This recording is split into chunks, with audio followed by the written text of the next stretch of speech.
geras klausimas. Ar intravertas gali pasirinkti tinklinės rinkodaros sritį, ten, kur yra komunikacija ir bendravimas su žmonėmis?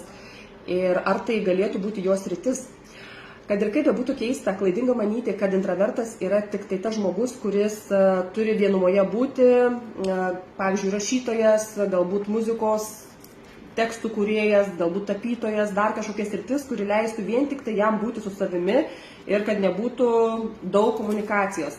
Mūsų versle patys sėkmingiausi tai yra tie žmonės, kurie save laikė intravertais, bet į šią galimybę priėmė kaip iššūkį ir atrado savo būdus ir kelius, kaip veikti, ir čia yra sukūrę pačius didžiausius verslus ir yra patys sėkmingiausi. Taigi, jeigu tu laikai save intravertu, negalvo, kad šis rytis, kuri yra pilna komunikacijos, netinka tau.